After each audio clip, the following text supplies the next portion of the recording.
What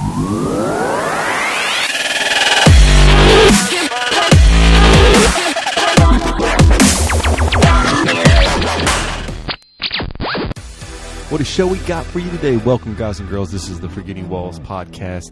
This is episode 67. And this week, man, we visited an old friend, Pastor Steven Anderson. He makes an appearance in a video at the beginning, and oh my word, it sparks conversation. It sparks conversation. It drags right on into the meat and potatoes. So we have a good time tonight, just kind of going over how we feel that he is so wrong in his determination of how the Bible reads. But bear with us and listen to us. Also, we got a great segment with Darcy Rumble in Giants in the Sound segment, talking about Zach Boland from Citizens and Saints, or Citizens, or whatever you remember him from. But he's got some new stuff coming out, and we talk about that. Keith and Justin are along with me, myself, Keith, as well. And we just have a good time tonight. It's a really good show. I hope you enjoy it. Also, don't forget to go over and check out Darcy at johnsonandsound.com if that's your thing. But don't forget that our intro music that you're hearing right now and what you get ready to hear in a minute is from Ben Sound over at bensound.com. Guys and girls, we thank you for listening to us. We love you, and bear with us because we're walking through this life just like you are, trying to figure it out. But now it's time for that dubstep.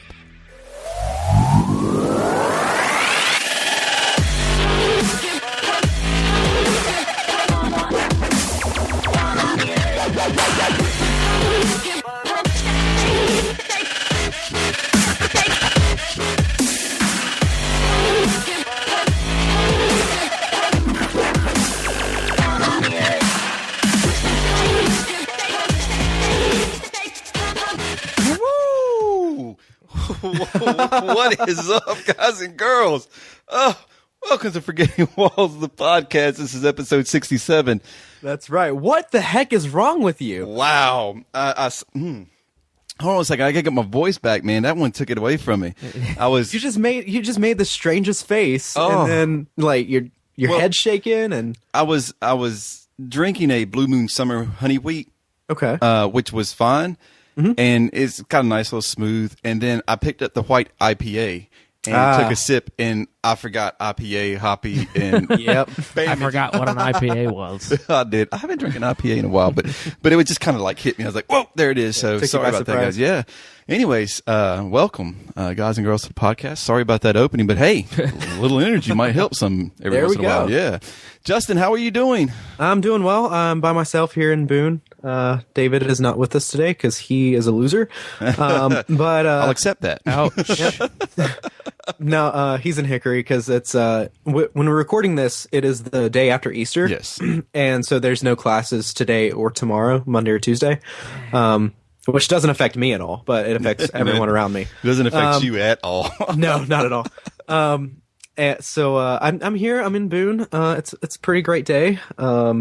I just got done eating a sandwich, and this is not a promotion at all for Wendy's. They're but paying him money. It's sort of like a tradition. I wish they were paying him money. Yeah, I know, right?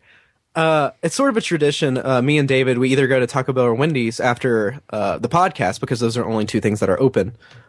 Because we usually get done maybe around like 10 o'clock, 10:30 if it's a late night. And so those are usually the only two things that are open. Well, I was really hungry, and so I decided to get something right before the podcast, before I started recording. And I realized that Wendy's brought back their like ghost pepper jalapeno fresco sandwich, which is one of my favorite things, my favorite fast food takeout thing ever. And they only have it for like maybe a month or two. Probably actually like a month and a half like out of the entire year. Shake. I love the during the Shamrock spring, Shake. and it is amazing. And I just had it, and I have a set of ghost pepper fries right beside me that I will save for later. But the temptation is strong. A set of fries. Yeah, they're like A ghost set. pepper. They have like this ghost pepper cheese and jalapenos on top. That and sounds pretty good. For those of you that don't know, my palate is I love spicy food. Pretty much. If anything, It's contrary to your personality. Yeah, that's fair. But no, anything spicy, I will eat it. Like the most amount of chili peppers on a menu, I will go for it. I love spicy foods myself, and you as well, Keith. Me as well, definitely. Yes. We are all spicy food connoisseurs. Love it. I love it. So finally, something fast food can satisfy my need for spice. Speaking of spicy stuff, I just want to, you know how everyone's crazy about sriracha? Yeah. Well, Yep. if you love Hoi Fong Foods sriracha, then you should definitely just go to the very next product over, which is their garlic chili sauce, Yes. and try that because that stuff is the bomb. I love the garlic chili sauce. That's That- my I've never favorite. had that. I'll have to try it. Oh, Yeah, it's good stuff. good. It's got a much better flavor than just the old regular sriracha. Yeah, it's good. Okay. It's got nice little like chunks of pepper. Not like chunks like fresh pepper, but like it's more viscous and it's got some seeds in it. It's pulpy, Okay. but in a good way. No, it's really good. Okay. I like it. I like that much. I like that a lot better than sriracha sauce. Yeah, I do too. I'm a big fan of that. But then again, I love. I'm more of the Korean spice fan. Yeah. I love the Oh, gochujang. Gochujang is the stuff, and you mix that up with some rice wine vinegar, and son, you put that on without anything. And Kabuki in Wilmington had just added the spicy takgogi, the spicy chicken bulgogi, if you want to call it that. Did they? Yes. I was there. I was there last Oh. week. I guess I was there probably. It's probably been a month now. That was the last time I was there, so I'll have to go back and try that. Yes. I always get the Bibimbap Stone Bowl. Yes. Because it's just hard to beat because you get a ton of food and it's delicious. Yeah, And I've been ordering the japchae here lately. So Really? for all the people who don't understand what we're talking Yeah. about, we're talking about Korean food. So Yeah. and it's very good. So very delicious. it's good, healthy food. It's the best. I think it's some of the healthiest Asian food you can probably eat. Yeah, Yeah. it's But you I can't miss get it. wonderful. There's no Korean food around here. That you're in Boone. You got the Daniel Boone Inn. That I've never been to in my life. Well, I'm gonna. We may go funny and serious a little bit here. I want to do funny first because we were talking about as we was coming on the podcast. Yeah. Justin had said something about some name had. Oh yeah, so on Skype, occasionally because we use Skype to record the podcast, Yes. revealing the magic. But yeah, We're plugging all of these companies right now. Yeah, so much so. sponsor us, please. And we're killing it. Blue Moon, Wendy's, Skype, Kabuki, Korean Cafe. But so occasionally on Skype, I'll get a random friend request, and it usually will have a name. For example, this one I just got was like Thingy Miss 33, or or Hot Thing. It'll be some. Oh, well, let's be real. Let's give them real names. Okay. Okay, I'll go down my list, and I don't know why I get all these requests, but I'm just going to go down a list, and I'll hit the good ones. Fun Angel 18, Okay. Crazy.gf11. Okay. Now I hope 11's not her age. Wait, what social media is this on? Skype. Oh, Skype. Skype. This is Okay, Skype. Sorry. I mean, obviously people can request you on Skype as well. I did not know this. I don't get on Skype much because I record over here. Yeah, true. I don't have that problem. Owusu Mary. That sounds legit because she's actually got a picture with it. So Okay. I'd have to check Yeah, that one most out. of these don't have pictures. Yeah, and here goes the good ones. Okay. Magic Treat 62, Ooh. Magical Woman 86. This is my favorite. Tarty Sparkles 83. What? Tarty Sparkles 83. Oh, Tarty. I thought it was Tarty. Tarty. I was like, why No. are her sparkles late? No, Tartar. Oh. Doodles. Or no, hold on. Just Doodle Ease VE 92. All right. Miss Smith. Miss Why? Smith 54. Provocative. No, and it's always funny though because they always include some sort of message with their friend request, like "add me please," heart emoji or winky face or something yeah. like that. Let's see. I just always just decline. Mine are always, hey, are you online? Hi, Keith Wilson. I'd like to add you as a contact. I'm doing my sexy voice. Hold on. Oh, here's another one. No, let's get some good ones. Nope. Nope. Oh, crazy girlfriend. Hey, are you online? Okay, that was bad, but anyway. That's a little bit unsettling, if I'm honest. Yeah, it really is. See, I never have that problem, obviously, because I'm never on Skype. But for the span of about a month or a month and a half, I guess it was probably 3 or 4 months ago, probably, every day on Instagram, some new random person would like one of my photos, or they would add me, and it would like their image, their profile picture. And I'm guessing this is why Instagram kind of cut down on this. Would be Right. like graphically pornographic. Like it would be like awful. And I was like, oh my God, how are these people not banned? Oh, Twitter's bad for that right now too. I'm like, oh, somebody's following you now. Click on them. I'm like, whoa, block. And then, but I noticed something but speaking about social media, Twitter, a lot of the good accounts I follow, like New Music Tuesday or somebody like that, or I follow this one. I don't know why I follow it, but it's Soccer Polls. I love following it's crazy stuff. But I don't know if they get hacked or what, but all these retweets come up. And I was just scrolling through my feed one day, and it's like, oh, that's porn. That's porn. Why is there porn in my Twitter feed? See, and that's the problem with Twitter, though, is nudity and pornography is not against the terms of service. No, it is not. It is not at all. And scrolling through Twitter, you have to be careful. I was like, oh, let's get rid of that. We can't follow you right now. We've got to wait till you get your... And I'll go and look, and I'm like, oh, wow, yeah, you have been hacked. And you know they've been hacked, because that's not what they post. Yeah. But anyways, yeah, we were recording a little bit later today. I got to say this, being serious for a second. Okay. I was traveling today. That's why the people who are listening don't know this, but we know it because we're recording later than we usually do. And probably why we don't have a couple extra people on the show, because we had to change times. I was going to see my grandfather today. He told me he was sick. He's my last grandparent, and he's my favorite grandparent. I mean, this man is like certifiable genius, man. Awesome, smart. And I just wanted to make it to the hospital before he passed. And everybody was like, oh, you got a day or two. And so I figured, well, I went into work this morning and, but my dad called me. I was about an hour away from the hospital, and he called me and said he had already passed. And so, and it's kind of like my shout out to Jake Wilson. He's the only person I know that doesn't have a middle name. He's Jake Wilson Jr. And he's the only person in my life, well, I'm sure his dad didn't have a middle name, but I didn't meet him. Yeah. Right. But, he's the only person I ever met without a middle name, which is crazy to me. And, man, he was like, my dad was great, and all my family was great. Pa was something else, but I called him Pa. And he was an awesome man. The stuff he built for me and my cousin, because, let's see, I come from, he had 5 kids. And my dad's one of them, of course. And then there was 13, 14 grandkids. So it's not a small family. It's not a large family, but it's not a small family as far as, your immediates are concerned. And me and my cousin Mark, who are the 2 oldest, I'm the oldest out of all of them. And we were the only 2 boys for, let's see, I think I was 10 or 11 when I think my second youngest cousin was born, and he was a boy. So for all the other grandchildren, there were girls, and me and my cousin Mark were the only 2 boys. And he would build us some of the craziest stuff, man. He would, remember one time he gets stuff. He was a welder, awesome welder. He was just kind of plugging some of the stuff he did. He worked on the Superdome in New Orleans. Wow. He was one of the guys who helped build that. And one time he came across, like, you remember the old, super huge fiberglass satellite dishes? He came across, like, somebody had like 2 of them. They just gave them to him. And he built this huge clubhouse out of these satellite dishes. Like, he built them and then put these, like, gun turrets on top and built all these, like, wood guns for us like we were in the military or something. I mean, he do the craziest stuff.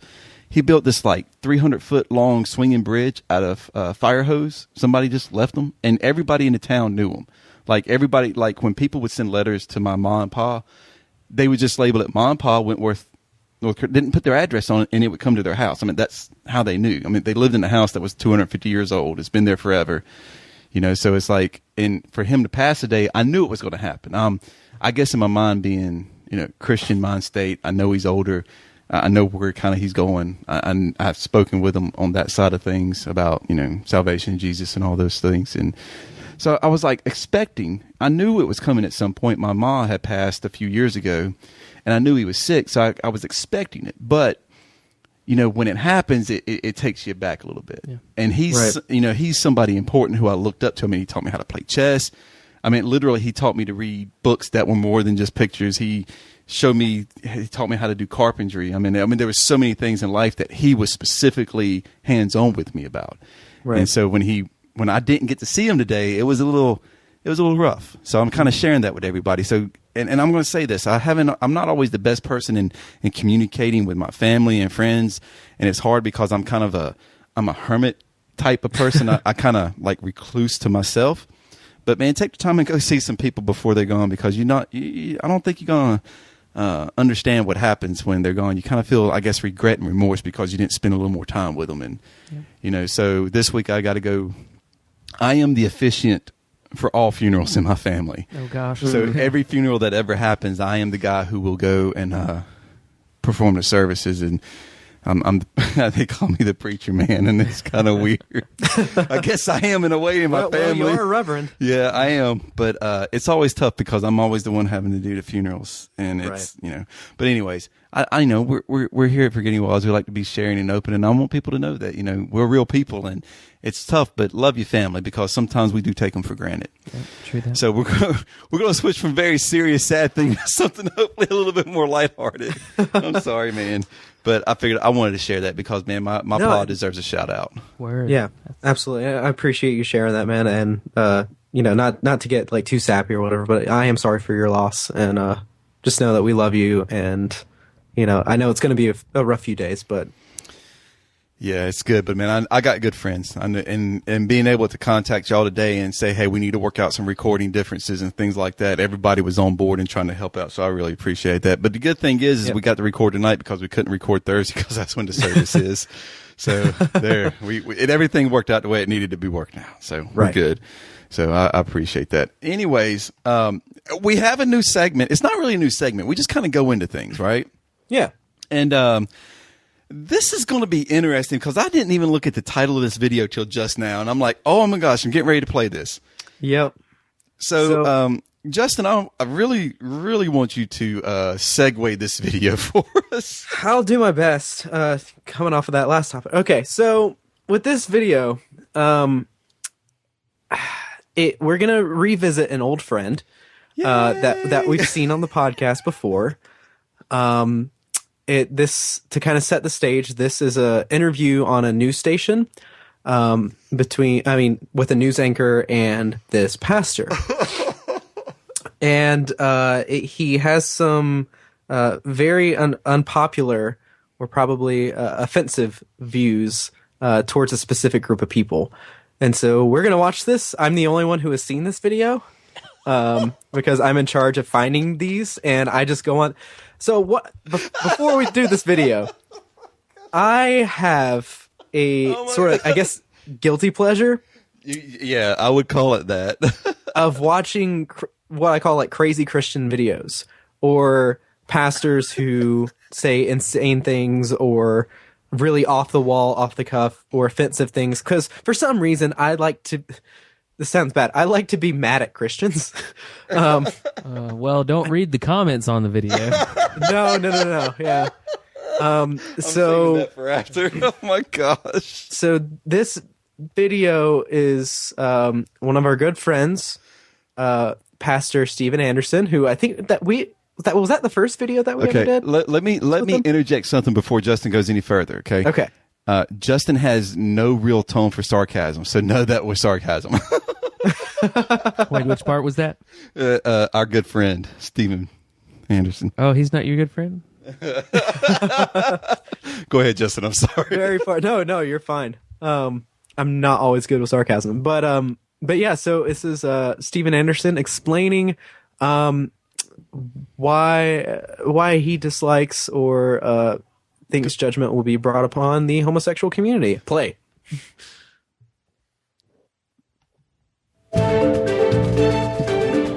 No homos will ever be allowed on this church as long as I'm the pastor here. Never! Those hateful words are from the mouth of a Tempe pastor preaching that God's word says that killing gay people is the only way to get rid of AIDS by Christmas.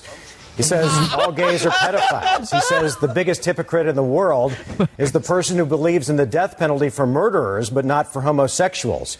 Pastor Steven Anderson has agreed to join us tonight for an exclusive one-on-one interview. Pastor Anderson, thanks for coming in. Thanks for having me on. Have you always hated gay people? Is it something your father taught you, or is it something that you came to on your own? No, I haven't always. I grew up in a Christian home, but it wasn't until I read the Bible cover to cover at age 17 that I discovered the truth of what the Bible really says, because a lot of passages don't ever get preached from the pulpit because they're simply not popular. I have to be honest, when I heard your sermon, It sounded like the rantings of someone who was either a hate monger or a religious zealot, and I'm wondering, which are you? That's fair. Well, I'm a religious zealot, and I love the Bible. I love God's word. I believe that the law of the Lord is perfect, and Leviticus 20:13 clearly says, "If a man also lie with mankind as he lieth with the woman, both of them have committed an abomination. They shall surely be put to death. Their blood shall be upon them." And as a Christian, I believe the Bible, and that's where I get my belief. Now, doesn't the Ten Commandment, isn't the first commandment, thou shalt not kill? No, the first commandment is thou shalt have no other gods before me. Okay. But, of course... Is thou shalt not kill one of the commandments? Yes, it is. But what you have to understand is that the Bible commands that certain people be put to death. Not by me, not by Christians. It's obviously not my job or the job of any Christian to go out and kill anybody, and I've never taught anything like that. But rather that the government's job is to punish criminals and to execute those who've committed capital crimes. And according to the Bible, homosexuality is a capital crime, and I didn't write the Bible. What if irony of ironies, it turned out that you had a gay son or a gay daughter? Would you want them dead as a way to cure AIDS? Well, that's just a fallacy that it just turns out that certain people are gay. That's just a lie. Because it's not random. It's not something that's just going to accidentally happen to one of my children. Wait, how do you think it happens then? Well, the Bible's real clear how it happens. In Romans chapter 1, it talks about how God gives people over to a reprobate mind to do these filthy acts. So it has to do with them rejecting the Lord and rejecting Jesus Christ. And I'll ask again, Pastor, and I'm not trying to be argumentative, but I want to understand that you're a man of your word. If you had a gay son or a gay daughter, what would you do? Well, it's not going to happen. If I did, I would have nothing to do with them. That's like saying, well, what if your daughter, grew up to be an axe murderer? What if your son grew up to be like Adolf Hitler? What would you do then? I mean, it's just a silly question. Well, as long as you bring up Adolf Hitler, he wanted to exterminate Jews and anyone who wasn't blonde hair and blue-eyed, who didn't fit into his vision of the way people should be. Isn't that, in a way, what you're preaching, that you want to get rid of anyone who isn't heterosexual? Absolutely not. I'm preaching the Bible, something that Adolf Hitler rejected. He taught evolution, which is why he wanted to execute what he considered to be inferior races. But I don't believe him. You would like to see anyone who's not heterosexual die, correct? This should not be funny. Well, the Bible says that I'm asking what you believe.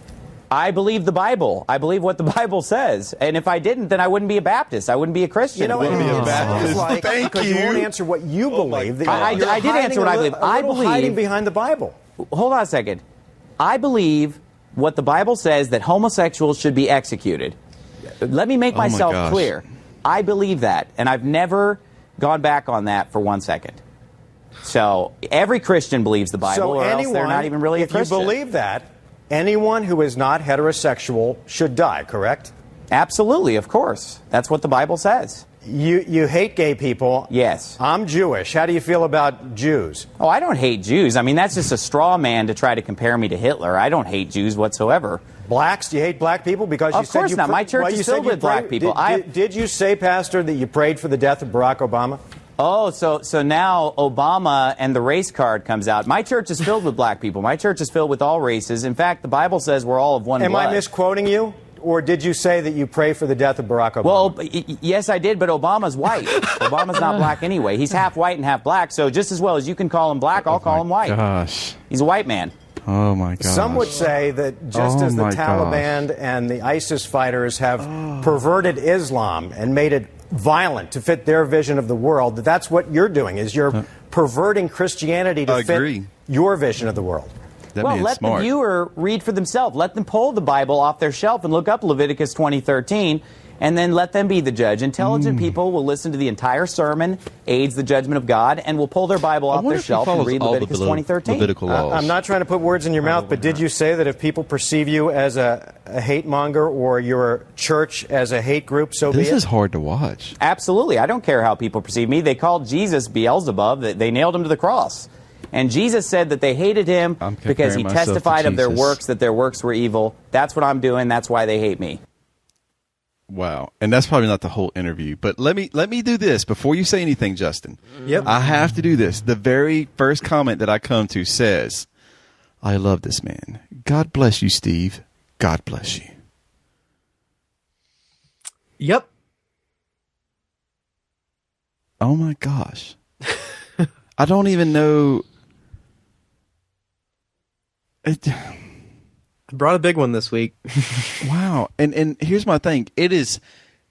We laugh, but I think I laugh more in disgust because it's like this It's a can't defense be mechanism. Well, no, but it can't be real. I'm thinking to myself, there's nobody, but there is people like this. This is Oh, absolutely. This is okay. Let me first say this. Okay, this man does not speak for all of Christianity. This is For not. most of Christianity. This is not who we are. No. And if this is who we are, then I really need to check myself because that's not who I am. Oh God. And he uses the word Christians and Baptists, and he just throws everybody under the bus. Yeah, He really and does. And just for context, that the clip in the very beginning when he's yelling is in a larger sermon which is titled "AIDS: The Judgment of God." So, and that basically that whole sermon is about how is sort of the Jerry Falwell argument that the reason why AIDS exists is because the homosexual, that God is sort of cursing America because of homosexual behavior. I don't know what to think about people like this. Yeah. And I've seen a lot of his stuff. This is not the only thing. I mean, it's just because we've only played him twice. I've seen some other things from him. Oh yeah, And- he's denied the Holocaust essentially as well. Not necessarily that it didn't happen, but he has this whole long video about that many people couldn't have died in that short amount of time, or all these things, and brings out all these Holocaust denial things, which is disgusting to me. But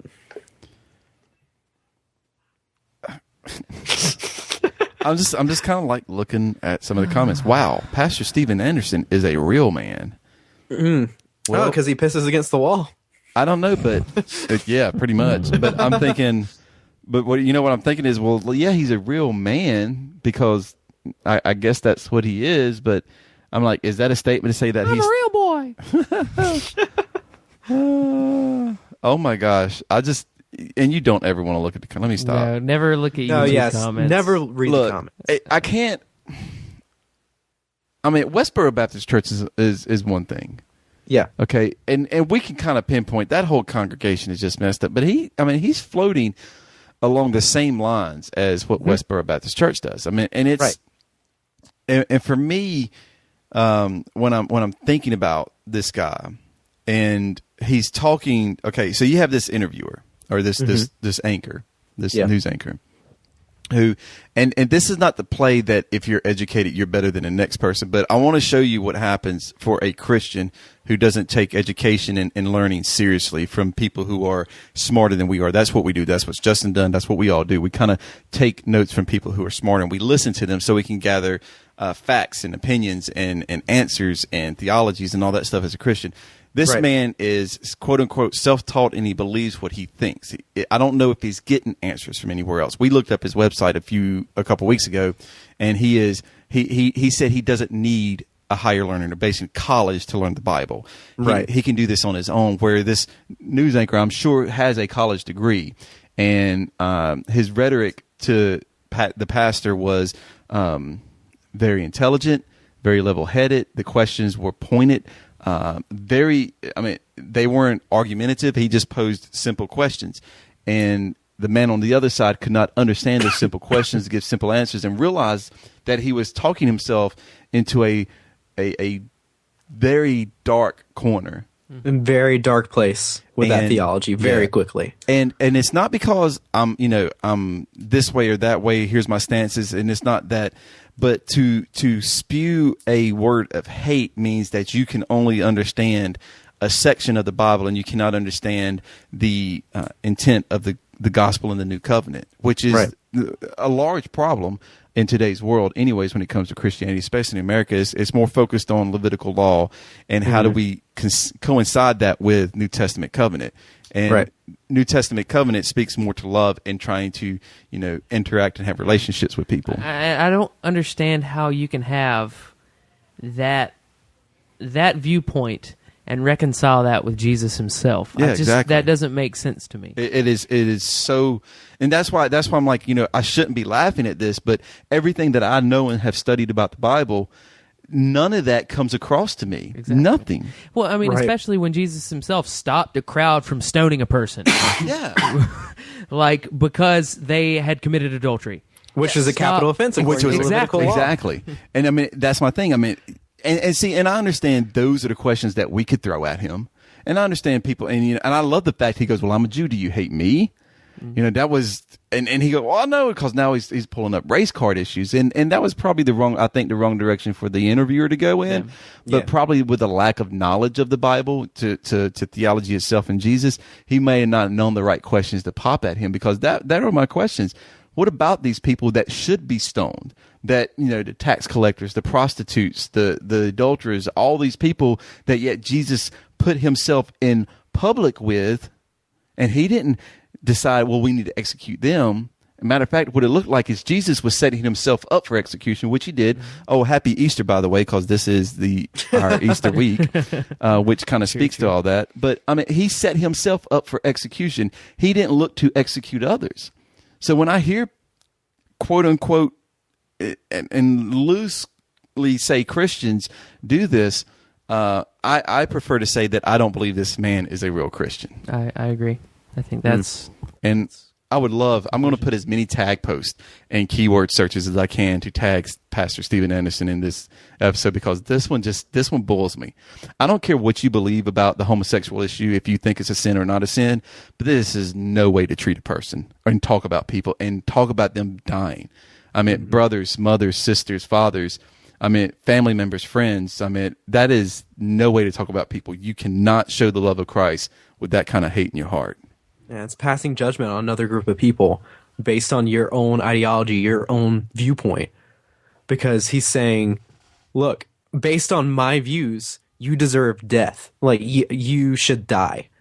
And that is deeply unsettling to me.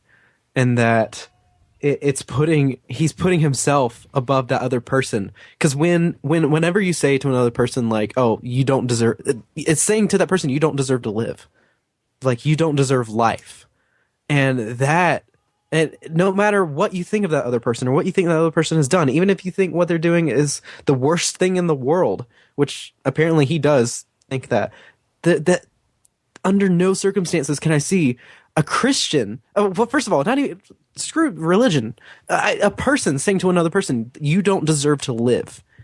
And especially with Christianity, especially with, like you said, the message of Christ and what we see in the Gospels of telling another person that you're, I can't even go there. Well, let's do this, Justin. Let's come back. Let's take a break and come back and not just dive into more about him, but I think a good topic to kind of run on this is talking about people attacking other people based on religious beliefs. Or religious bases. I think that we could play off into that as well for our meat and potatoes. So we'll take a break because the beginning has run long. We're sorry, guys and girls, but I think it's a good topic we talk about, and mainly because I needed to be a little sappy today. But we'll be back in a moment and continue this on the meat and potatoes. An army approaches. Arise! Arise! Arise!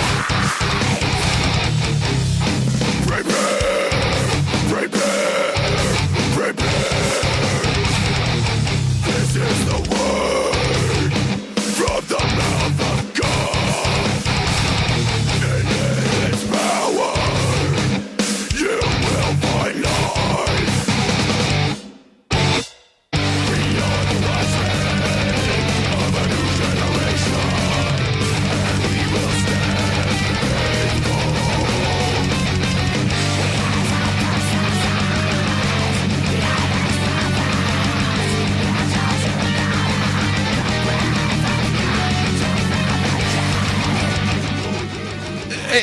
And we're back. And we're back. That was Ezekiel from For Today off the Portraits LP. Back in the day. That's way back. That's man. some old school For Today stuff. And I know you're like, what in the world? But if you're a Christian, you should love that music. Because it's all about speaking some hardcore Bible stuff. Yeah, the lyrics are some of the most like biblically, like I guess I mean, that whole album is just about like the prophets and all that. Yeah, it's But all about the but I prophets. remember that was that song actually. I think was one of the first songs I ever heard by them because it was in your car. Yep. And I was like, "What is this? I don't know. I don't think I like this." and that's like as I was getting into like heavier and heavier stuff. But I remember listening to that and buying those albums, and my mom listening or like hearing it, and like my parents are not big fans of metal to say the least, and Really? she's like.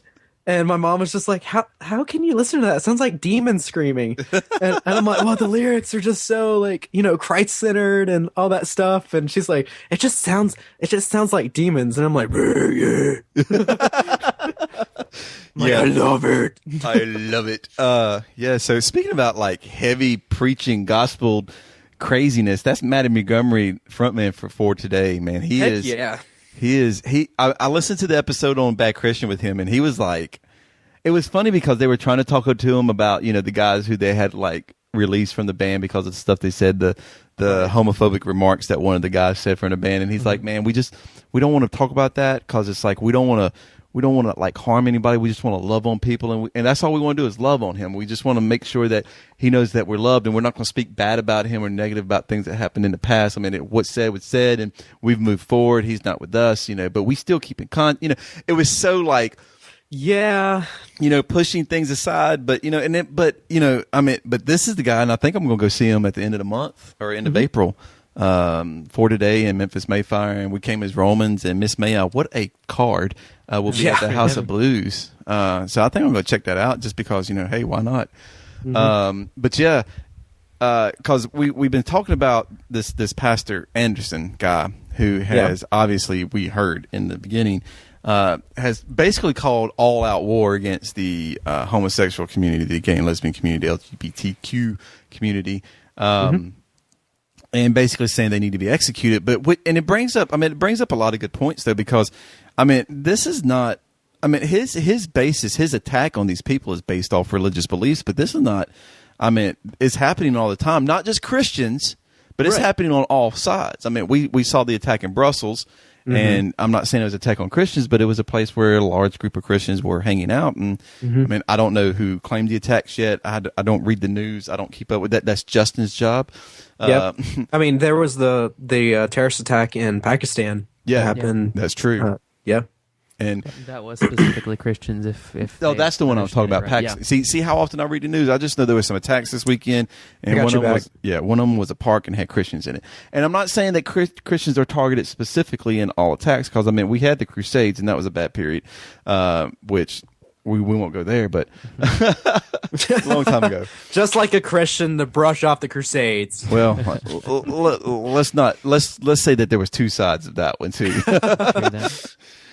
But when you have people attacking, like Christians attacking others because of their sexual orientation, you got to think that that's just not the way Christians are supposed to act. And I'm going to say that is not the way we are supposed to act. That's not how we're supposed to love. And this Anderson dude, man, it's like the funny thing is that, okay, we may be a part of the problem. He's out there. And we're just like giving it to him, and everybody's going to want to see what he's saying. And I think that's how he's staying in contention in this world, is he's got so much media focus on it. Hey, all media is good media. All press is good press. Negative press, positive press, you're getting press. You're getting out there. And it's like, there's going to be people that hear this and go, I think you're right. Let me look at that Bible. Yep, he's right. I read this Bible. And I don't know how people can get that. Because they just read that one portion and they don't. Yeah, they read that one portion and read it without any sort of context or knowledge of the environment in which that scripture was birthed, or its application, even in the Mosaic Law, or and they try to just take one thing out of the text and then say, "Oh, that immediately applies to this circumstance today." Well, and I agree. I think, and let me say this. I hate to say it like this, but that's people with no real learning from others who have went through the Bible and been taught. It's something that's been, I believe, handed down. I know there's different theologies, but I don't think anybody who has truly studied at the word can come up with the concept that we should kill people who are sinful in this day and age. Yep. I mean, there's no way you can read a New Testament and get that from it. I mean, I could understand if there was only the Old Testament and we were living by Levitical law, but then we would be all Jewish or converted into Judaism and there would be no Jesus.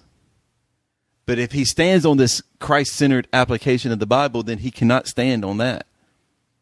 I mean, I understand where there are certain religions that, benefit from attacking other religions based on their religion, but that's that's something that they truly believe is there.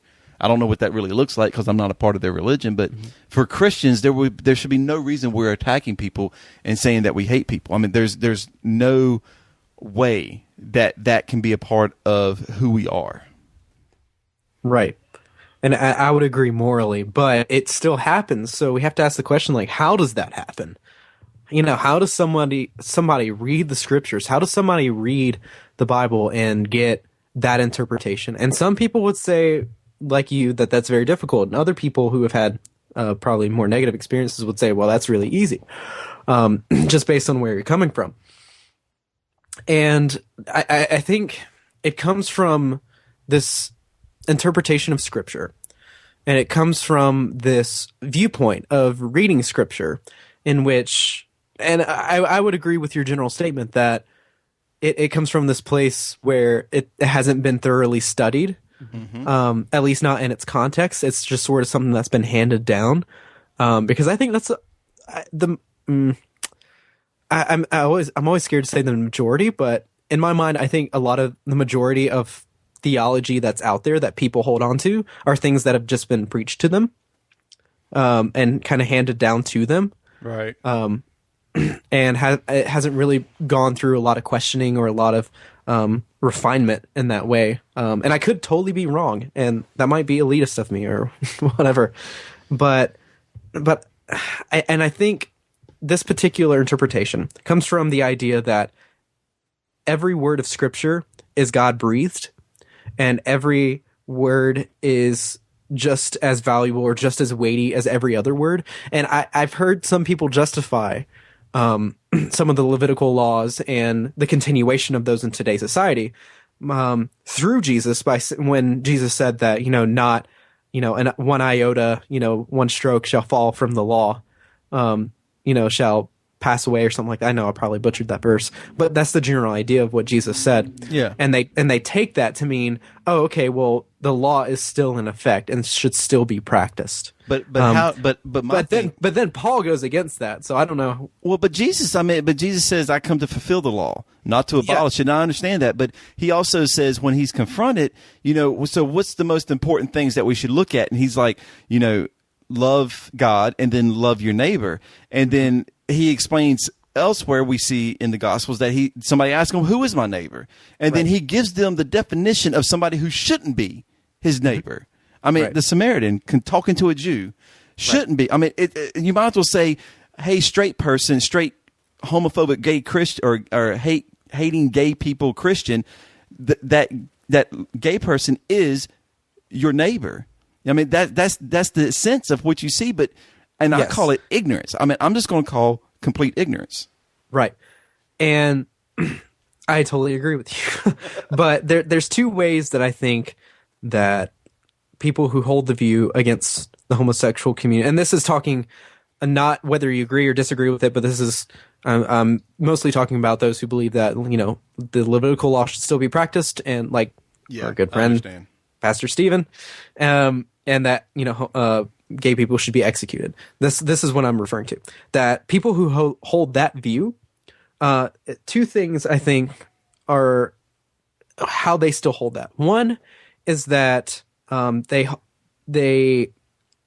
are taught that, again, like I said before, without any context, like they wouldn't know who the Samaritan is in the story, or they wouldn't know what that particular, what that exactly meant in that time. Or two, is that when Jesus says, love your neighbor, they're like, okay, I want to love my neighbor and convert him to heterosexuality, even if that's by the point of the sword. because ultimately, by so their justification would say, I am loving them by trying to make them convert or trying to get rid of their homosexuality, whether it's through conversion camps or even at the point of a sword in their point of view, because otherwise they're going to go to hell, or otherwise they're going to be condemned for all eternity. So that is the only way that I can see them possibly justifying it. I'm not saying that's right or that's valid by any means, but those are the only sort of routes I can see that someone justifying it. I mean, through Scripture. I agree with you on those routes, but I don't think that's where this guy's getting it from, because he kind of breaks both of those molds, because he obviously knows. He doesn't seem to have a deep knowledge and understanding of the Bible, of the greater meanings of the Bible. He doesn't understand the greater context of the Bible, but he obviously knows about the Bible. And he doesn't seem to be trying to push anyone towards repentance here. No. Because he even threw out the line about God giving people over to their reprobate mind, but he did it in a context that made it sound like they were destined for that sin. So it almost sounded Calvinistic in a way, but in a twisted way, saying that they're just lost now. Exactly. Like, that God gives them over, and then that's just their destiny. Well, they come into the world as sinful, and they're going to be sinful no matter what the entire time. So we should just go ahead and kill them now. Yeah, and it's like it wasn't even a chance, because when I read Romans 1, I see somebody who is just will not give in to this way of God, and I don't even go to the extent he does, but I mean it says that there, but well, let me be clear. I don't believe the way the King James says it is the right way it is interpreted. But wait, the King James version is inerrant. Yeah, whatever. Which our good friend Pastor Stephen would say that the KJV is the only acceptable version. Right. So, and my thing is, it's not even to that point. It's like this man has given him, he has put himself in a position that is way lofty, and in a place that he thinks he cannot be touched. He is the perfect mold of who a Christian person is supposed to be. He is, I feel like I really feel like this. I really believe this, that he feels that he is the perfect image of what God created a Christian to be. Yeah, I could see that. I could see him thinking that. And the thing probably that stuck with me the most out of this, other than the greater topic at hand, was when the interviewer asked him what if his son or daughter. Exactly. That's what I was going to say. Yes, he totally dismissed the fact that they that's could a fallacy, fall into. You see, because and okay, assuming that homosexuality is sinful, assuming you have that belief, he didn't even have. He couldn't even.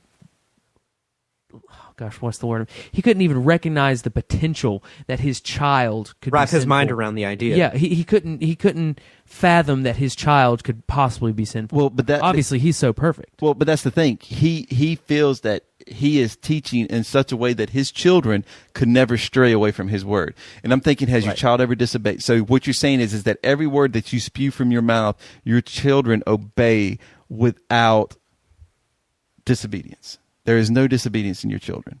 There is no way that your child is sinful in any manner, which here comes my point.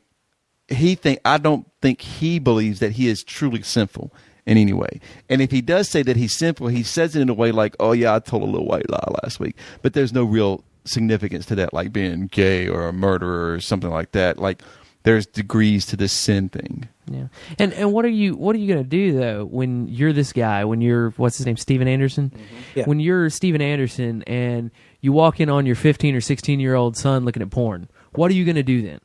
Right. What happens when you catch your daughter in the car with a boy and they're fooling around, or a girl and they're fooling around? Yeah. And what are you going to do? He actually did give a response after prodding, and I felt like he was in a corner. And for good reason. Yeah. But he did give an answer where he said that, you know, I would have to disown them. I would have to Turn them away. turn them away.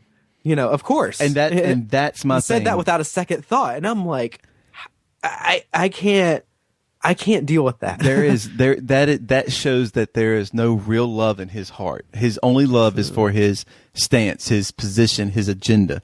Well, he would say his God. He would say his God, but he loves himself more than he loves his God because That's what it sounds like. he cannot accept the fact that he would be wrong.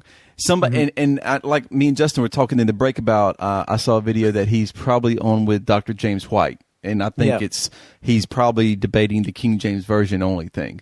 Right. And from what I know I don't believe, and I'm like Justin, I don't believe everything Dr. James White has to preach because he is a hyper Calvinist. Yeah. But I know he's way smarter than Steven Anderson. I mean, he has a PhD. He has some learning under him. I mean, he's not where he's at in life. I mean, and I think I've made fun of Dr. James White in situations. I don't know if I've done it on this, but I know I've done it in youth because James White led, I think he was part of Lecrae's spiritual formation. So we all know who Lecrae is. If you're in the Christian scene, you know, Christian rap. Lecrae's, you know, the most popular, I think, at this time, Christian rapper.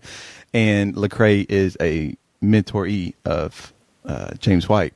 And James White's super hyper Calvinist, but his claim to fame is debater, and I used to call him the master debater all the time.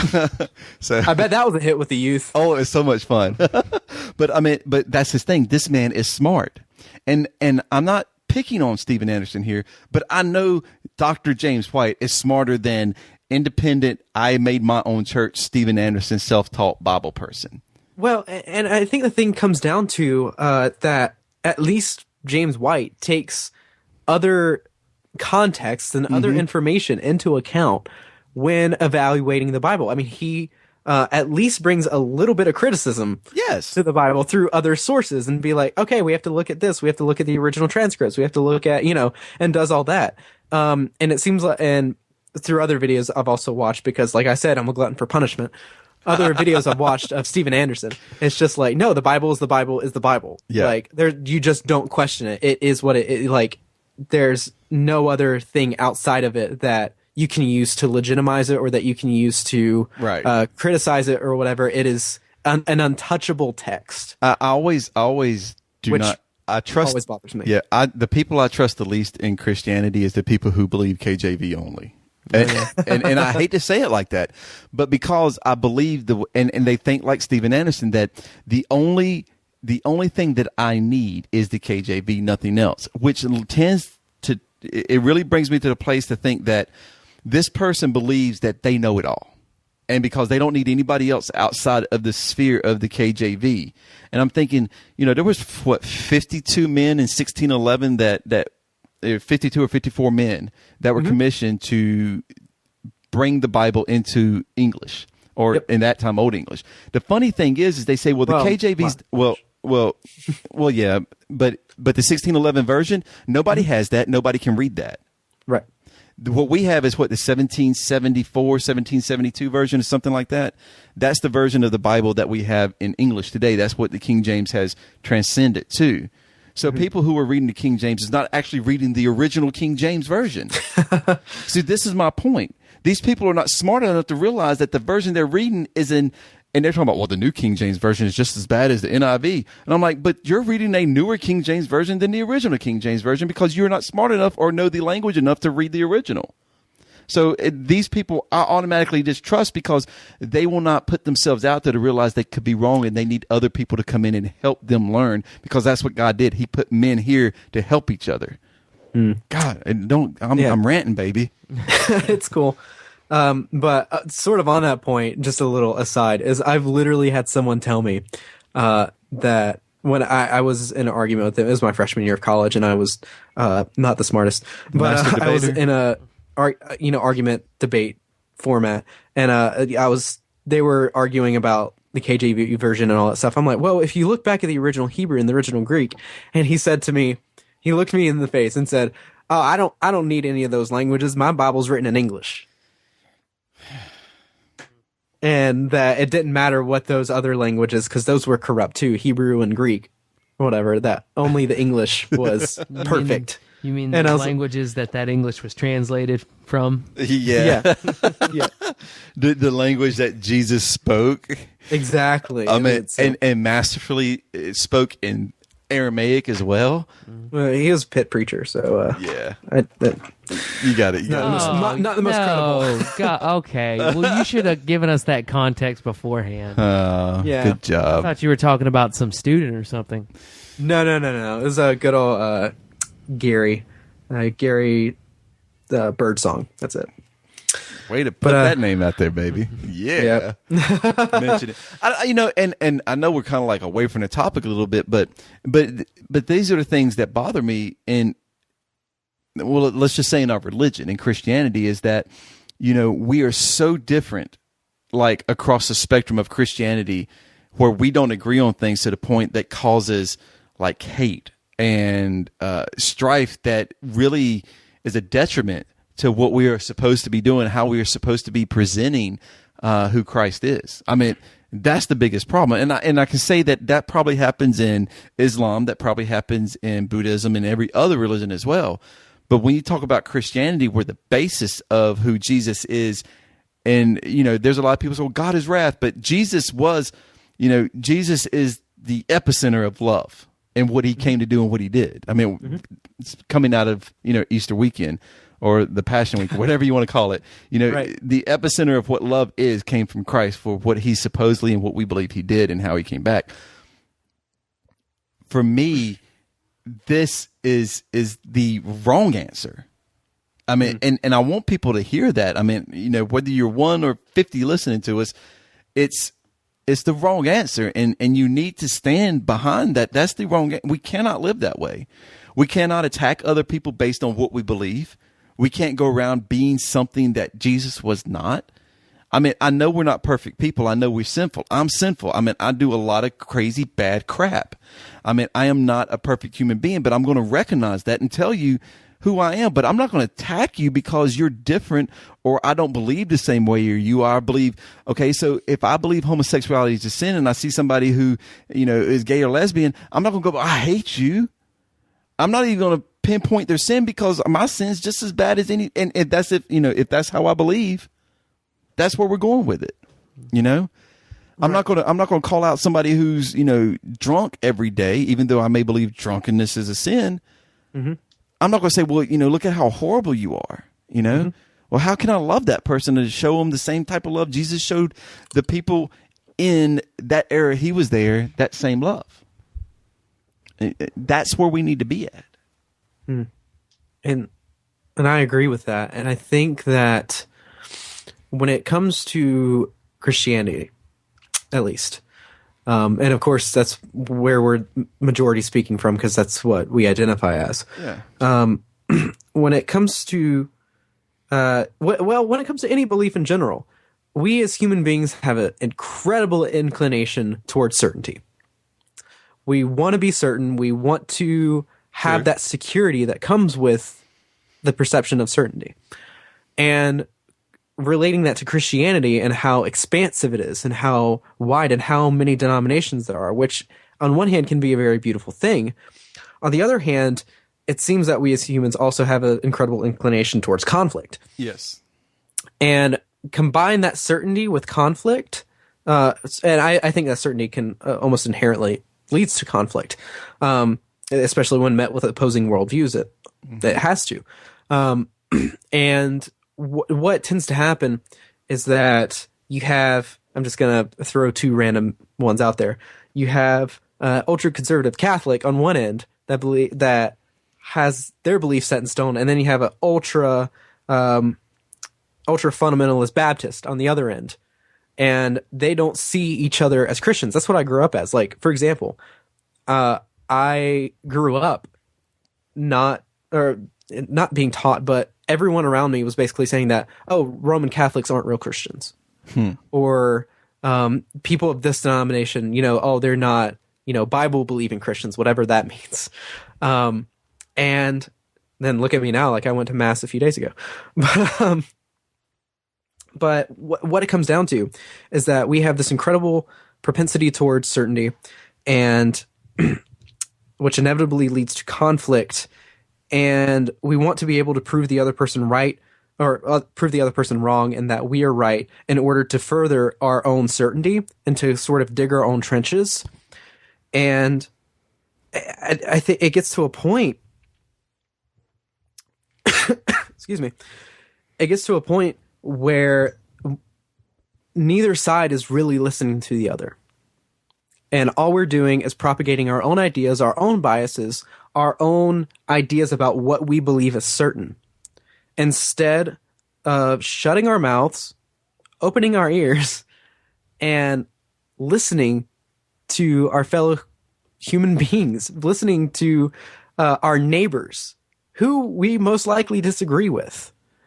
And it's so, I don't know why, but it seems so difficult for and I'm talking to myself too. It's difficult for me to just shut up and listen and empathize and be able to talk open and honestly with the person beside me and not attack them for their beliefs. Because believe me, I've said it. I feel like I've said it 1,000 times on this podcast. I was in that camp. Yeah. I was that person who attacked other people because of their beliefs, not physically. Because look at me, I can't do damage to anyone. But I would verbally attack and be like, you're wrong, and this is why you're wrong, and I'm so smart, and I have all these apologetics. And 17-year-old me, who was just a year into being a Christian, of course, knew everything about the Bible. And yes, you did. Yeah, and yeah, you guys know. But and I was that person, and it doesn't lead anyone to reconciliation and wholeness and peace. It only leads to more division and strife and people thinking you're a real ass. I feel like that is very easily translatable to physical violence, getting back to the main topic. Yeah. It's very translatable, whether you're a Christian, a Muslim, a Buddhist, any sort of, or even atheist or secular. When you're so committed 100% to this ideology, and it can very easily be twisted, especially, most prevalent in our culture that we see today, of course, is Christianity and Islam. It can so easily be twisted into this ideology that promotes violence. And that promotes violence upon other bodies, especially upon people of other faiths, for the sake of that. And it comes down to this. It's a complex issue, and I'm not trying to break it down. Oh, the root cause of this is this one thing. Mm-hmm. But I definitely believe that this propensity and desire for certainty and to be validated within your own faith definitely leads to these very extreme and very violent ideologies and religious ideologies as well. Right. And sorry for the rant, but go ahead. We all rant, except for Keith. Keith doesn't rant. I'm not a big ranter. No, you're not. You're pretty calm. I try to stay calm. But yeah, it's this wanting to. Part of it was wanting to be accepted by other people, especially those who hold those same views as well.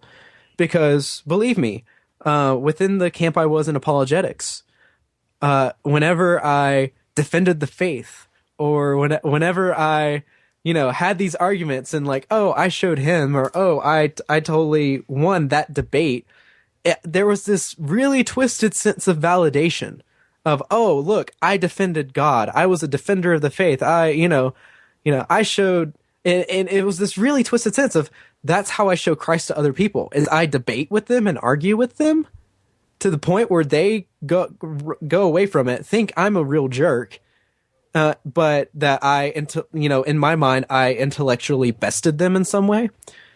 And I think that is very similar, that similar need for validation and for acceptance within the in group can also be applied into, outlashings of physical violence, more so than just verbal as well. But yeah, that's just my 2 cents of it right now. Sorry, that was a long rant. I apologize. That's okay. There was a lot of good stuff in there. I I kind of disagree with you in a way. Oh, that's fine. I probably will in 20 minutes.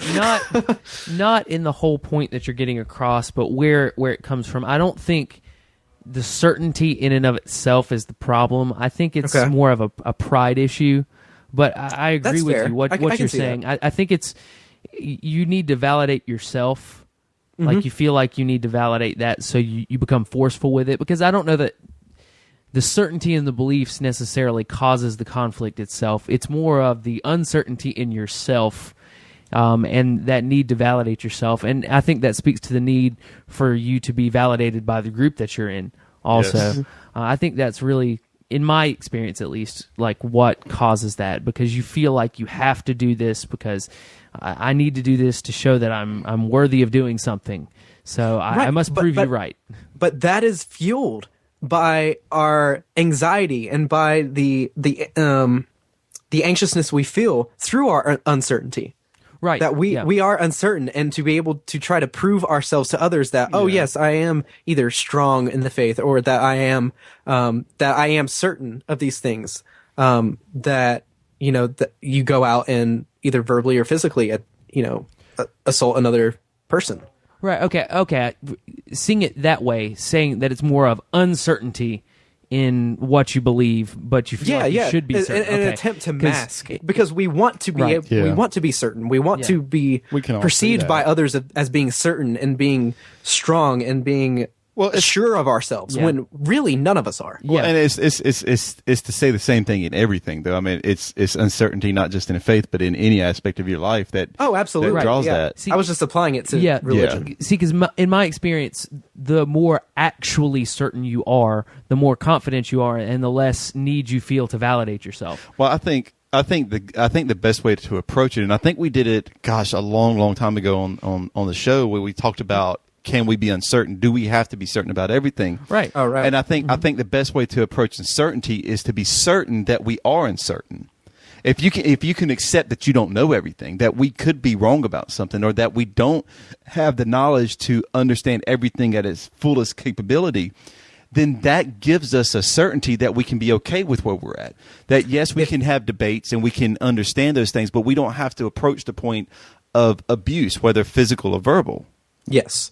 And that if we come to a point where we can embrace the anxiety that comes along with uncertainty and the sort of unease that comes with that, then it no longer has power over us. It no longer drives us to do these actions. Right. And that's why I think that Christians go through these phases, because when you first accept this concept of Jesus and that you need him and that you're a sinner and you're without him, when you come through that first phase, you're so uncertain about everything, but you want to be certain, so you fight hard, like Justin's talking about when he was first, that 17, 18, 19-year-old phase of his life where he was fighting and debating everybody. That was his way to gain certainty, not because he knew it, but because he needed to gain it, so he fought hard for it.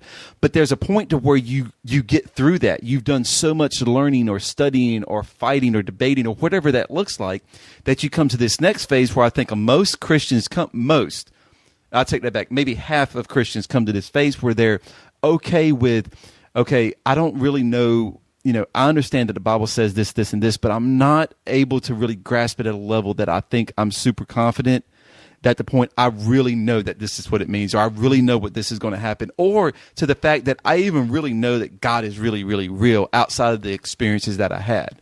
Okay, so all that's me.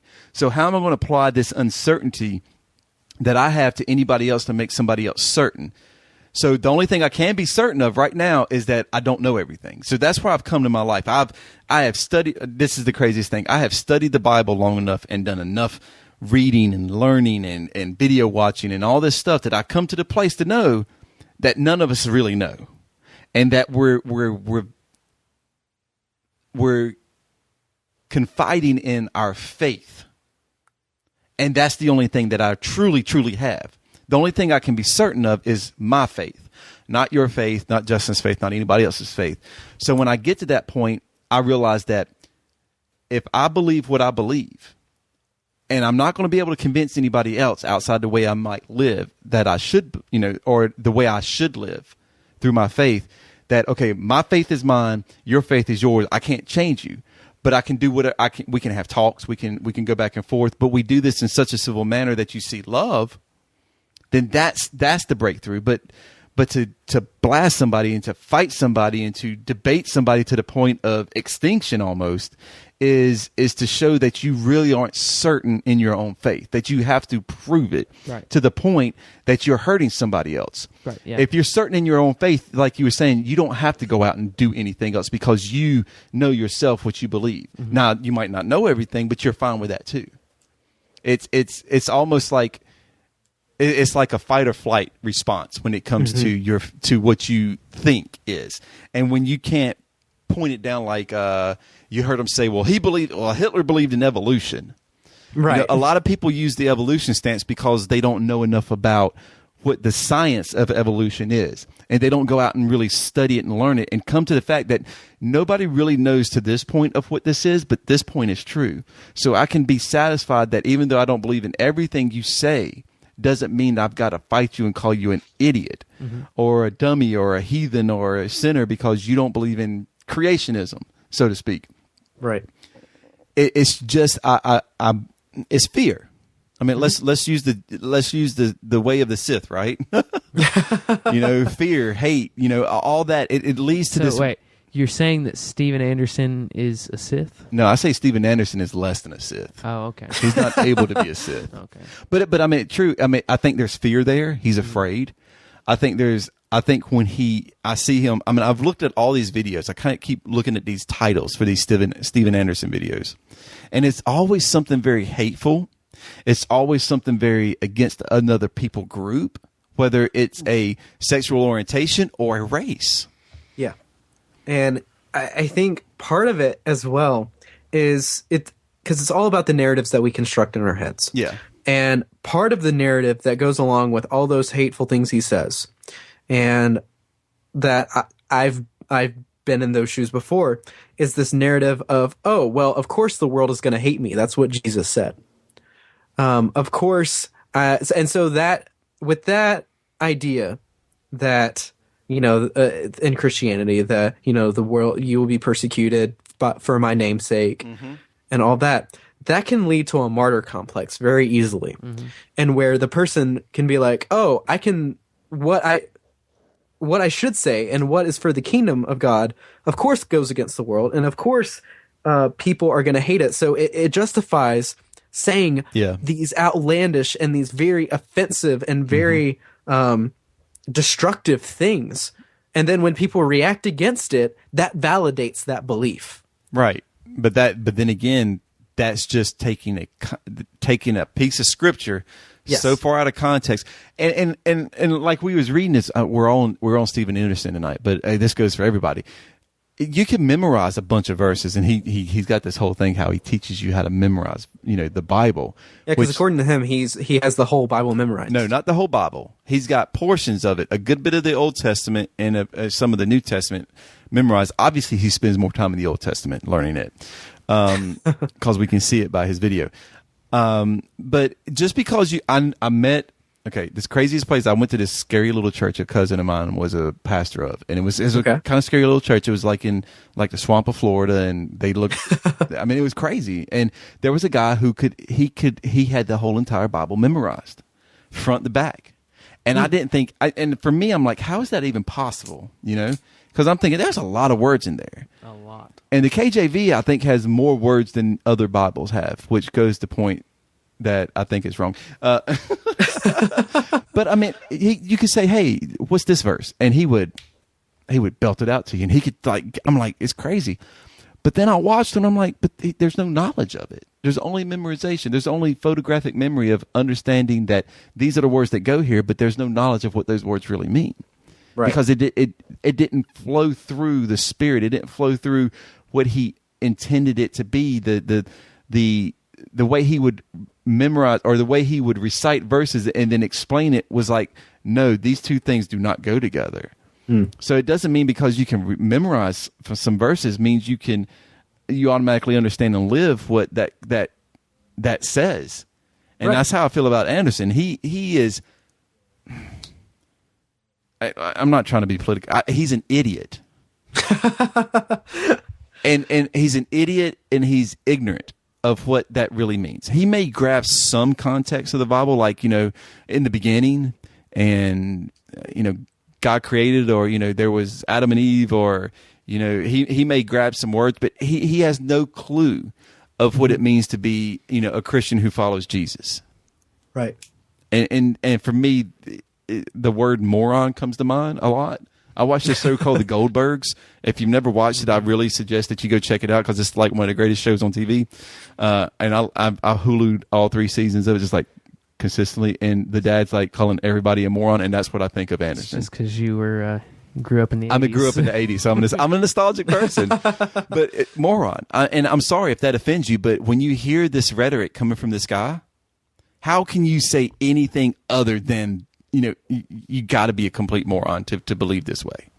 And if you believe that way, then tie yourself into it. I don't care. Leave me a comment and tell me I'm wrong. Challenge thrown out there. I feel like, I don't necessarily disagree with you. But I feel like a lot of this meat and potato section has been me a lot, and through my rants, trying to understand how someone could get to that point. I agree. How someone could understand that, because that's really difficult. That's where I'm at. For me to try to put myself there. That's where I'm at. I mean, at no phase of my walk, we'll just use the Christianese stuff, my spiritual walk with Christ. Spiritual journey. At no point have I ever said, somebody must die because of this. We must exterminate people. Yeah, because of my beliefs, that means this group of people must be executed. That is incredibly frightening. Well, and my thing is though I don't believe people are inherently good, I believe there is good in people. Mm-hmm. And that every person has this ability to love and to cherish and to have relationships. I do not believe that it's in this man. Yeah, it's I don't know, that's tough. Because when I hear something like that, something that's so deeply embedded, and I believe, well, let me say, I don't believe every person has that. I believe there are people out there who are just, they are incapable of loving other people, all people properly. And though I don't do it, I believe that maybe one day I could have that attitude. Not perfectly, but I want to reach for that, strive for that. He's not striving for that. So that brings to me the incapability of doing that. So that's what throws me off. Yes, Skype. Somebody just jumped on. I don't know who, but it'd be great to know who. Is it one of those cute screw names? I don't know. Let's see. No. Tardy Sparkles? No. Robbie Bowler. No, Robsy? I think it's just Robsy who just came fully online. Nice. Does that sound right? Keeps giving me the face like, no, that's not right. Oh, no. Oh, God. I hope Robbie listens to this episode. Oh, we'll see. I don't know. I don't want to keep harking on him, but I do want to say this too, though. I don't want to diminish the fact that, Christians do attack other people verbally. Oh, yeah. And we have in the past, I agree, there was Christians who attacked other religions physically. And I don't know if that still happens or not. Christians, I don't see a lot of reports on Christians physically attacking other religions. Well, but yeah. And if it does happen, then I want to know. I want to see that, because I want to point that crap out, because it's wrong. Right. But what I don't like is that the things of Christians being attacked brushed under the rug because we're Christians. Like we deserve it. Like people aren't, like if we're going to say people are people, then all people are people across the board. So when I see Christians dying that are targeted, we need to say, hey, that's not right either. Right. You just can't stand up there and go, well, the Muslims attacked them, or the Buddhists attacked them, or I've never seen an atheist attack. Well, no, I have seen one atheist attack, but they attacked a Muslim. So, right. I mean, let's just be frank. I've seen that happen too. If you want to call me Shirley, and sorry, I was a little Naked Gun going through my mind and stuff, and a little Airplane and things. Again, those nostalgia, man. Yeah. But I don't like that either. I don't like the fact that those things are brushed under the rug, like, well, they're Christians and it's just Christians. Right. It's just kind of brushed over like it's no big deal. Yeah, no, when any group of people is attacked, and it's specifically targeted for any specific reason, whether it's related to race or gender or religion or socioeconomic status or ethnicity or anything like that. That is just straight up wrong. Yes. And it's so wrong. And it's unacceptable. It's so wrong that we do not condone it nor want it, and we will speak against it consistently. We don't like the fact that other people hurt people. I hate the fact that I have an app that has a local news station. I have a local news station app because I like the weather and some of the articles they put out. But unfortunately, every alert I get is somebody killing somebody, somebody shot, another dead body found. And I'm like, I understand that's kind of the way of the world. I'm sorry, that's how I believe. I mean, I believe it's a broken world and people are bad and they do bad things, but it's crazy that I don't see enough good stuff come through those feeds too, because people feed off negativity. Yeah, I was about to say, because good, like, happy news stories don't get a lot of press. Yeah. Like, Exactly. you know, because we don't like reading about positive things. I love reading about positive things. I would rather read more positive stuff than negative stuff. That's who I am. I don't That's fair. Hey, when I'm rolling through Facebook, I rarely click on negative stuff. Rarely. I mean, every once in a while I'll check it out because I know what's coming. But if I see some nice, happy, positive thing, and I'm not one of those gushy, feel good kind of sensitive people. Oh, really? I would have never guessed. Yeah, really. But I tell you what, I love to see a dog cuddling up with a kitten. That's kind of cool. Even though I'm not a big animal person. Poor Justin. But I like the good stories. I like the good stuff. I like to read things positive about people loving people. Those things make my day. It makes me have more faith in humanity, where I shouldn't probably have faith in from what I really see out there. But I know we can have faith in them at times. You know, so that's what I want. Hey, guys and girls, meat and potatoes went longer than I thought because I thought this was going to be short, but we were actually able to rant a long time. Well, Justin took care of a lot of that. Yes, he did. I'm sorry about that, guys. It's okay. Actually, no, I'm not sorry. Screw that. I'm not apologizing. Hey, don't apologize. You did what you needed to do. But guys and girls, we just want to say this, that I know we tagging and stuff, but you got to learn how to love people, even people you don't agree with, because if you call let's just say this, if you're listening to this and you are a Christian, which a few of the people who do listen to this are, you got to love people. And that's what we're called to do. And for everybody else who is anything else, you got to do the same, because you can't make it through this life hating somebody and think that it's going to be okay. Things have to be put together in love. And I am not good at it. Maybe Keith and Justin are better at it than me, probably. But Probably a little bit. Probably a little bit, I'm sure. But I am terrible at, and I think I'm more terrible at just holding on to relationships than just loving people. I don't hate people. I really don't hate people. I just have a hard time going out and being friendly with a lot of people. But I love you. And if I don't love you, then help me. Help me help you. Help me be able to love you. Help me be able to love you. I'm so selfish. Anyways, we'll be back in a moment, guys and girls, with some good stuff from Darcy Rumblin' Johnson, the Sound.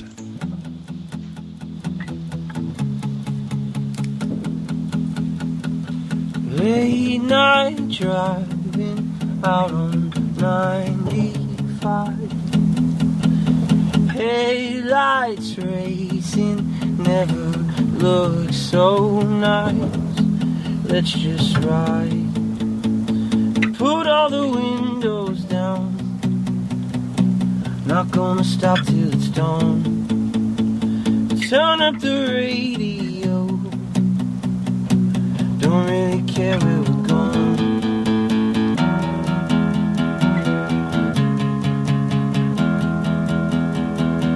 No direction, I don't care what's next. Take my hands off, gonna rise from death. All I know, I'm never going home. Not the life that I chose. You and me down this coast. We gotta let it all go.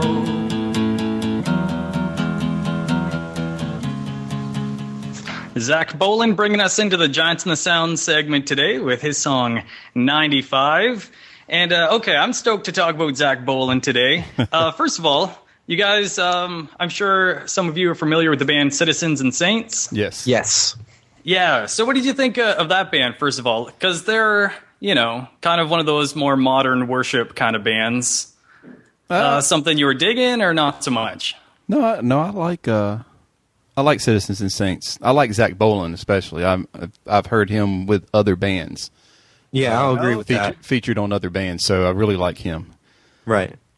Okay, yeah, I don't think I've heard him doing anything but, this solo stuff and the Citizens and Saints stuff. So that'd be interesting to hear his voice mixed in with, what other groups do you hear him Wolves with? at the Gate on the reprise. Right. Yeah, that's right. Father in the Bargain, he was on there with them. So, yeah. Oh, okay. I actually have heard that. I did not even realize that was him. Yeah, that was him. So, kind of fooled you there, huh? Yeah, really. I need to actually read liner notes, I guess.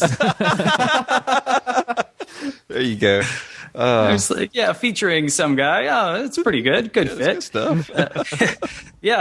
So they have, they put out 2 albums, just self-titled. They just went by Citizens at first. The name change came 2014 sometime. Right. But their song In Tenderness, which they kind of revamped that old hymn from 1890 something. Mm-hmm. And they had that black and white live video that they shot for it. Right. And it was one Christmas break. I just watched that for I watched it 10 times in a row, every day. And my parents were like, yeah, great song. But, if we could just take a break from that for a minute. But I was just like, it's cool because, it's not going all the way punk rock with the hymns. But, because I don't think I'd ever heard that one before. And so I'm like, okay, this band is kind of cool. And then got into Made Alive and some of the, other songs from that album. But the newer album, Join the Triumph, kind of bringing it even more dancey and... I don't know, because it's kind of a more indie rockish kind of vibe on the first album, and then going to Join the Triumph is more, synthy, synth pop kind of thing. Did you guys, were you still digging that, or? I don't listen to as much as the new stuff as I do to the old stuff. I love the old stuff, but then again, I'm a nostalgia type of person, so I'm pretty much the same way. I still enjoy it, and I still listen to it. Well, first of all, Citizens and Saints in general is a little bit kind of out of my listening range of what I usually go to. But I still enjoy listening to them, and even their newer stuff I'm really enjoying. And in particular, I'm enjoying a lot of new stuff that Zach Boland, his new EP, and stuff that he's releasing as a solo artist by himself, I've found to be really, really good. Yeah, I'm with you there because I listened to Join the Triumph 1 or 2 times, and there was a couple tracks that stood out to me, but it's more the kind of slower piano-driven kind of things, Before the Throne, where I'm like, okay, if I'm gonna go full into a worship kind of album, this is kind of what I'm gonna look for. Mm-hmm. But so super cool the new solo stuff he's doing. Because it's got kind of a Ryan Adams-y kind of right. kind of leans towards Bright Eyes-ish. I don't know. I hate to make comparisons too much, but sort of like that. So that song that brought us into this segment was 95 and part of his Live and Alone series where, he's just basically releasing one song about every week or so. It's going to be a 6-part series. So he's got 3 out so far. And just to preview a record that he's got coming in the summer called 1001. And it's got kind of more that 90s vibe to it. I don't know. It's hard to describe. Right. I'm totally with you there. It's definitely, it's very much stripped down. Just him and a guitar. And or from what I've heard so far, at least. And I'm really, really enjoying it so far. Yeah. Just sort of that vibe that's coming out of it. So. Absolutely. And so it's kind of cool that I guess any bad Christian listeners have heard this name thrown out there a bunch because he's partnered with BC Music to release this now. Which I think is such a great fit there. As, Citizens and Saints was one of those Mars Hill bands. And then kind of, when that all came apart, it's cool that they found a home and a real great fit with these artist-driven kind of record label. Mm-hmm. And you got to admit, this guy has a pretty sick beard. So the beard is the first that thing. Is true. The beard, Yeah, rivaled only by maybe like David Crowder, I'd say. the beard. I think the beard is just in contrast to the bald head, though. I mean, that really makes it stand out. It's like, True that. bam, there it is. It's like That's true. it's like super crazy. So I mean, yeah, but I like his sound. So I mean, I like the sound of his voice and how it comes across. I like, I guess the way it emotes the words. I mean, that sound mixed with his emotions in it, I like that. So I think that's why I really got on board back in the day with Citizens. You know, it's just you feel more than just words and lyrics and music come across. You can feel everything, the spirit and everything come across through it too. So it's very connecting, very compelling. Yeah. That's the word I'm looking for. It's compelling. Yes, I like that. And how you're saying, you know, more than just words, you can feel it. He says that the last 12 years of his life are the biggest influence on the sound of the record. So I'm not actually sure how to interpret that other than it's going to be a very personal kind of record. Mm-hmm. And yeah, who knows, kind of, I guess, drawing influences from the sounds of those times.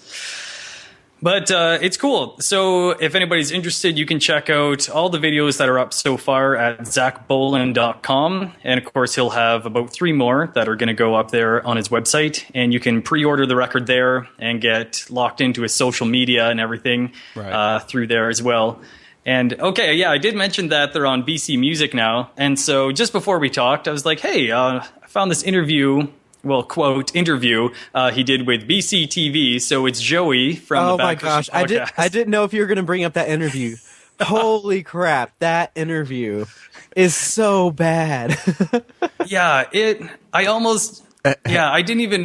was like, maybe I shouldn't even bring this up because it was hard to watch. I was going to bring it up if you weren't. Oh my gosh. I've got to go watch this now. I've missed this interview. Yeah, it's like 13 minutes long. I did not even finish it. Like I kind of skipped ahead to some parts.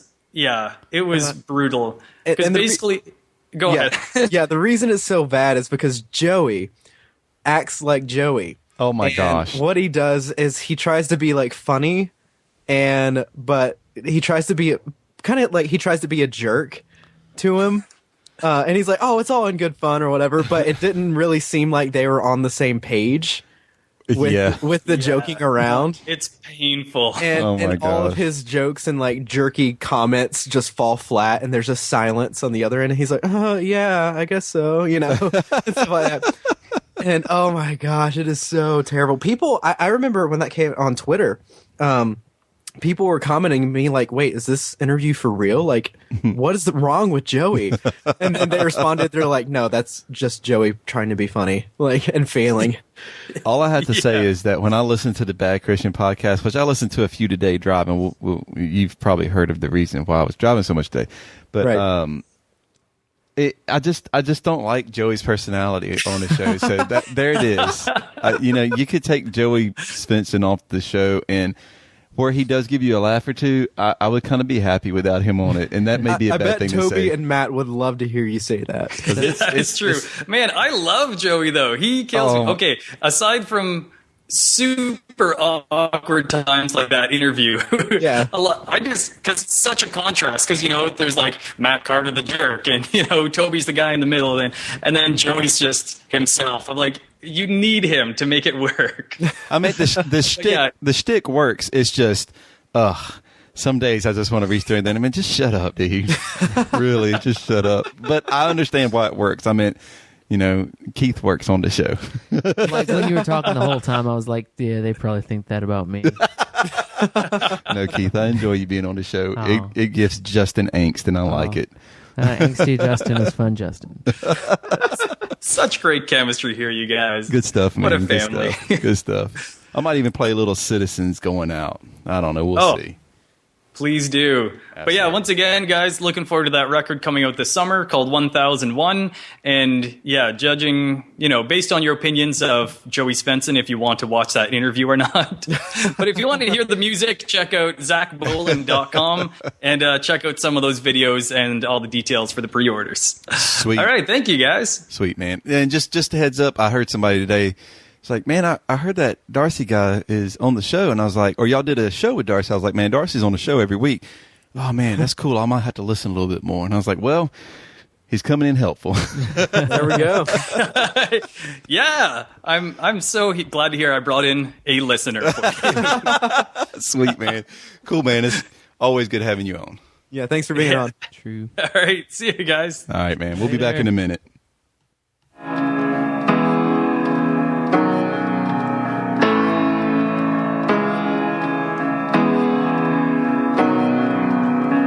In tenderness she saw me, weary and sick with sin, and on his shoulders brought me back to his fold again. While angels in his presence sang, until the courts of heaven reign. Oh, the love that sought me. Oh, the blood that bought me. Oh, the grace that brought me to the fold of God. Grace that brought me to the fold of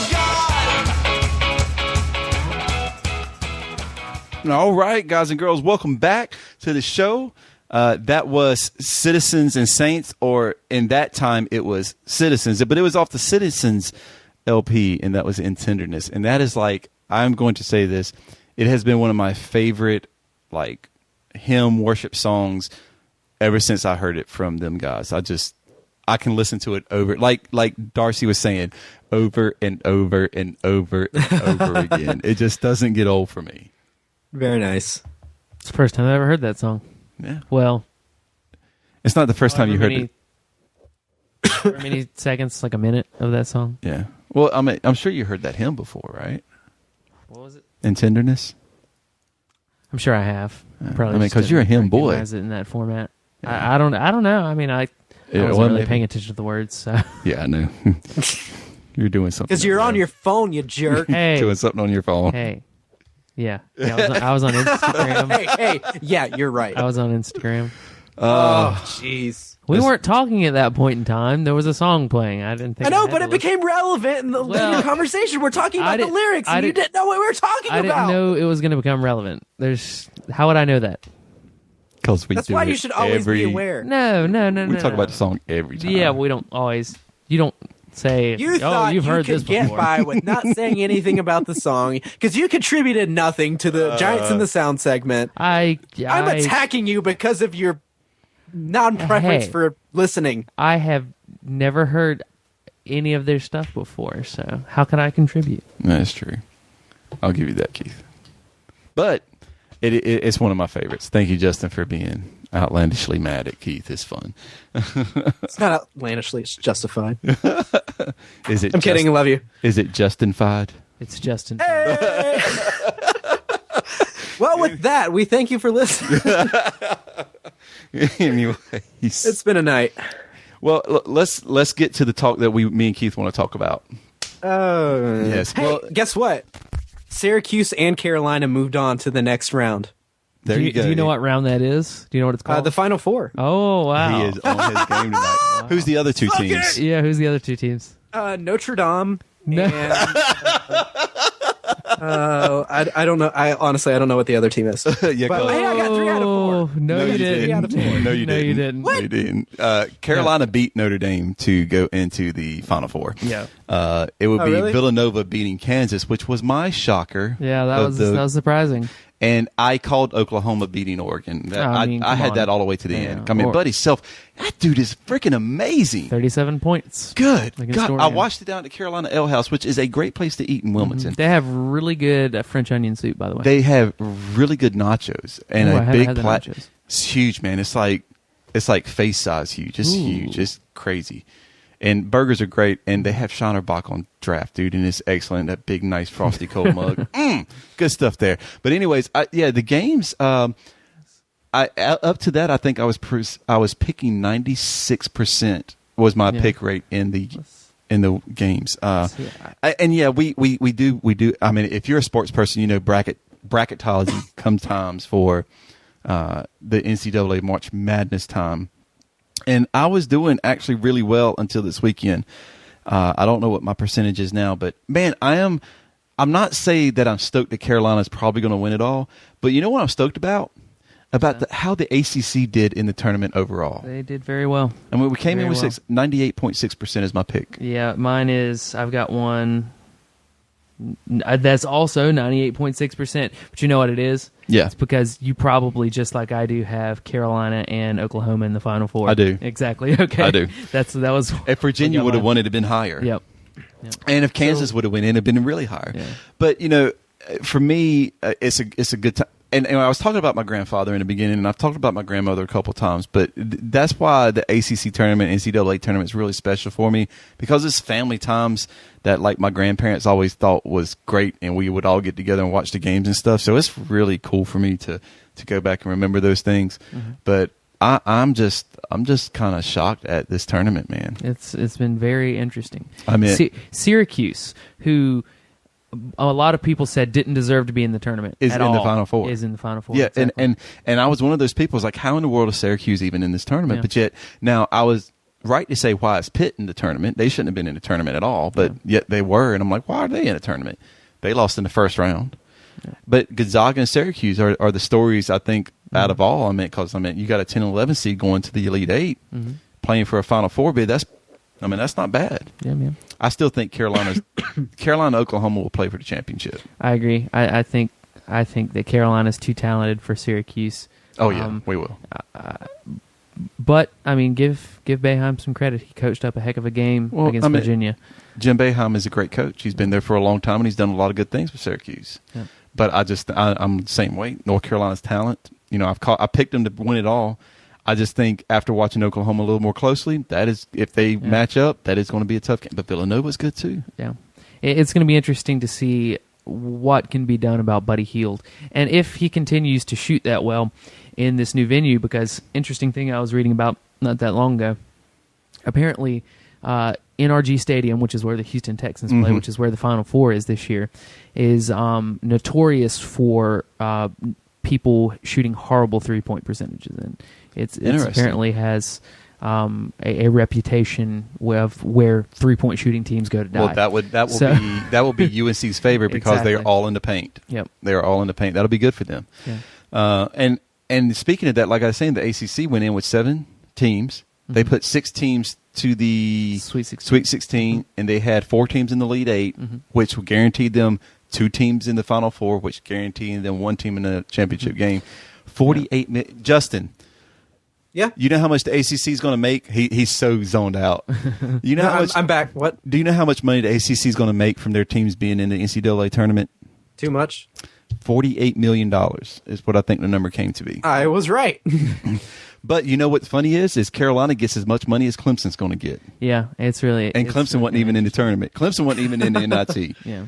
I mean, that's the thing. I mean, that money goes to all the schools in ACC. So, which goes back to my original thought that we've never talked about on the show is that if it weren't for sports, schools wouldn't cost so much money. That's an interesting thought. Because think about it. I have some opinions on like the role of sports in colleges. Oh yeah, I mean you got to imagine a lot of money goes to sports. They make a lot of money. A lot of money. It does. A lot of money. But most larger athletic departments in Division I are self-sustaining. They don't commingle funds with the university. Listen to what he says. Listen to what he says. Larger Division I schools make their money. Yeah. Like Duke, Carolina, University of Florida, University of Kentucky. Schools like that, those larger Division I schools. Make massive amounts of money and Duke, sustain themselves. Yeah, their sports academics are, I mean, Carolina's a state school, so their money for athletics is definitely coming in from their boosters and what they make in the tournaments and stuff like that. These teams who are going to Final Fours, who are going to championship games, like Duke winning championship games, not only brings money to their school, but brings money to their whole conference. So like the Big Five conferences, your Big Fives, their conferences sustain a lot of their athletic programs there in those venues. Now for your smaller schools, I will go with you there, Justin. Your smaller schools, like App. Yep. Yeah, I agree. It's Yeah. weird. The sports dynamic in college is fun because I love college sports, and it brings in a lot of money. But I think like I don't want people to get the idea like I'm against college sports or anything like that, but I've just seen the negative side of how money gets distributed. I think within the university. Oh, I agree. I think money should be distributed through what they achieve as a school in sports, not that the school, like all the students in the school's money is going to pay for the sports in that school. I think that's a wrong way to do it. I think tuition should be cheaper. Yeah. A lot cheaper. Oh my gosh.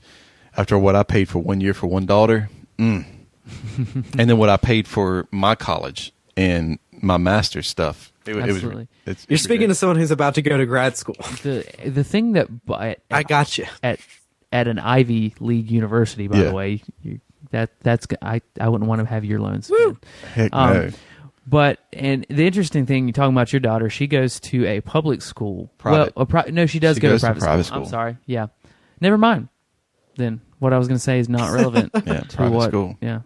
Now she may go. She's going to be transferring to a public school eventually. I'm sure, but I think we're about done with the private school.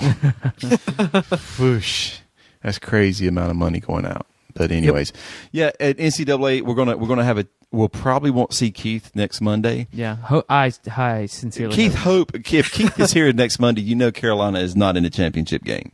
Yeah, and I won't be here next Monday. Yeah, Justin will be gone visiting schools. So I've got to figure out what I'm going to do next week for a show.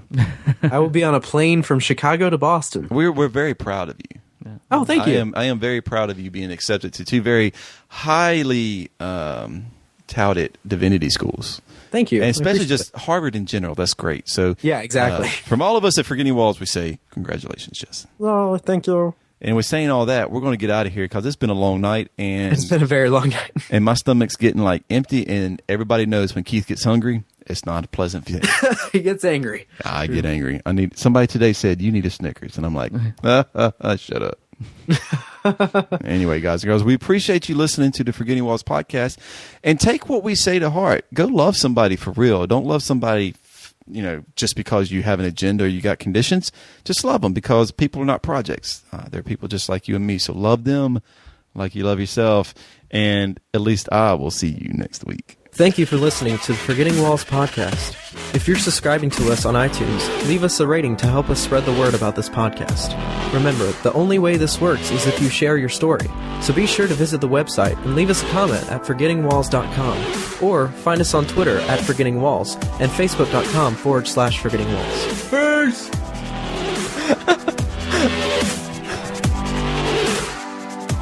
And if Carolina doesn't win, Keith is going to be... I'm all jacked up on Mountain Dew! I find your lack of faith disturbing.